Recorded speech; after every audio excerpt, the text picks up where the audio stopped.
We लाड। एक minute जी। मैं Sudhir we Lad 2002 batch का आईपीएस ऑफिसर और डीआईजी चंबल से मैं रिटायर हुआ। उसके पहले मैं विभिन्न स्थानों पर डीआईजी चंबल था, उसके पहले एसपी रहा, उसके पहले एडिशनल एसपी डीएसपी था। रिटायर कहाँ से? मैं डीआईजी चंबल से रिटायर हुआ। कब हुआ सर रिटायर? मेरा भी 3 साल पहले हुआ। सर बीजेपी ही क्यों चुना आपने? मेरा पारिवारिक पृष्ठभूमि ही जनसंघ की थी। मेरे नाना जी हिंदू महासभा के थे और राइट फ्रॉम द बिगनिंग मेरे विचारधारा तो वैसी थी, लेकिन पुलिस सर्विसेज में अपने कर्तव्य पथ पर निरपेक्ष रूप से अपना काम करता रहा। और सबसे बड़ी बात, मेरे अपने नाना जी के कारण 1966-67 में अमरकंटक गया था।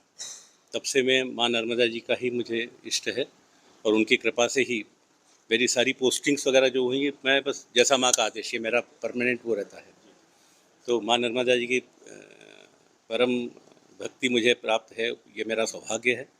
और जहाँ जहाँ मेरी पोस्टिंग रही उस तट में, उन तटीय चरणों में मैंने यही अलग जगाने का प्रयास किया सभी को कि पर्यावरण के प्रति कैसे स्वच्छता होनी चाहिए और कैसा हमारा संकल्प होना चाहिए, ताकि माँ नर्मदा जी बिल्कुल हरे भरे क्षेत्र में से निकले तो सारा तीर्थ क्षेत्र होता है वो पवित्रता बनी रहे। क्या चर्चा हुई कैलाश जी से आपकी बीजेपी को लेकर कुछ इस टाइप से? नहीं, मेरा इस संबंध में कोई वो नहीं है। मेरी जो विचारधारा थी कि अब चूँकि मैं अब सर्विसेज में नहीं हूँ तो मैं निरपेक्ष रूप से अपना काम कर सकता हूँ।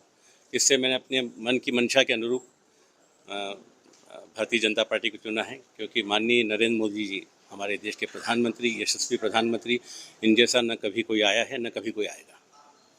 तो मैं यही चाहता हूँ कि बस भाजपा की जो परंपरा है, भाजपा के जो उद्देश्य हैं, उनकी पूर्ति में मेरी भी एक जिसको कहना चाहिए आहुति हो।